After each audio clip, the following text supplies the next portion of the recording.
जो अगर समझ ली तो कर्ज आपका पीछा छोड़ेगा, और अगर ना समझी तो कर्ज आपके बच्चों तक पीछा नहीं छोड़ेगा। हाँ बेटा, कर्ज व्यक्ति पर नहीं, पूरी वंश पर लगता है। कर्ज केवल बैंक से नहीं आता बेटा, कर्ज नीतियों से आता है, कर्ज सोच से आता है, कर्ज आदतों से आता है।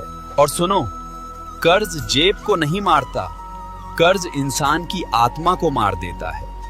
कर्जदार आदमी हंसता हैगा, पर बेटा वो हंसी नकली होती है। कर्जदार आदमी सोता है, पर बेटा नींद असली नहीं होती।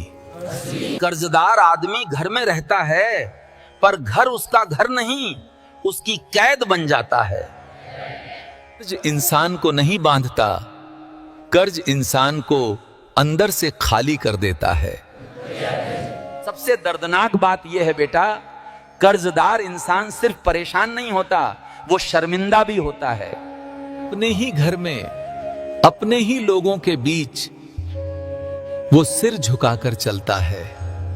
बेटा, जिस दिन इंसान का सिर झुक गया, उसी दिन उसकी जिंदगी की रोशनी कम हो गई। लेकिन बेटा, आज मैं समस्या नहीं बताने आया, आज मैं मुक्ति का मार्ग बताने आया हूं। आज मैं सिर्फ ये नहीं कहूंगा कि कर्ज गलत है, मैं बताऊंगा कि कर्ज से निकलना कैसे है। मैं कर्ज बढ़ने का 3 कारण बता रहा हूं, इसको कान खोल के सुन लेना, नहीं तो बाद में पछताओगे। पहला कारण, दिखावा।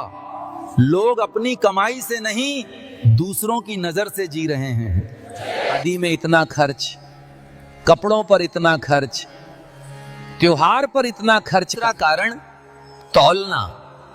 लोग अपने घर को किसी दूसरे के घर से तौलने लगते हैं। उसने गाड़ी ली, मैं भी लूंगा, उसका मकान बड़ा, मेरा भी बड़ा होगा। सुन बेटा, कर्ज उसी पर चढ़ता है जो खुद को साबित करने में लगा है। तीसरा और सबसे बड़ा कारण, घर में विवाद और अशांति। जहां घर में झगड़े हों, बरकत नहीं रुकती, बरकत भाग जाती है। कर्ज पैसे की बीमारी नहीं, ये घर की ऊर्जा की बीमारी है। कर्जदार इंसान भगवान से भी दूर होने लगता है, क्योंकि उसे लगता है कि भगवान ने उसे छोड़ दिया।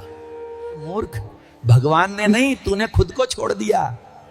भगवान छोड़ता नहीं, हाथ छोड़ के चलना बंद कर देते हो तुम। आज रात बस एक काम करना है, कागज पे लिखना है कितना कर्ज है, किससे लिया है और किस तारीख को लिया था, किस लिए लिया था। जिस कर्ज को लिखा नहीं जाता वो जल्दी उतरता नहीं। लिखोगे तो नियंत्रण में आएगा। कर्ज चुकाने के लिए बचत नहीं, अनुशासन चाहिए। हर सुबह घर का दरवाजा खोलो, तुलसी को जल चढ़ाओ और 3 बार कहो, लक्ष्मी स्थिर भव। कर्ज में फंसा आदमी अक्सर सोचता है काम बदल दूंगा तो सब ठीक होगा। नहीं बेटा, काम नहीं, अपना काम करने का ढंग बदलना है। समय पर उठना, समय पर सोना, समय पर काम, बोल कम, कर्म ज्यादा, यहीं से कर्म का भाग्य बदलता है। बेटा सुन, जहां शांति वहां बरकत, जहां कलह वहां कर्ज। इसलिए तय करो, कोई ऊंची आवाज नहीं, कोई ताना नहीं।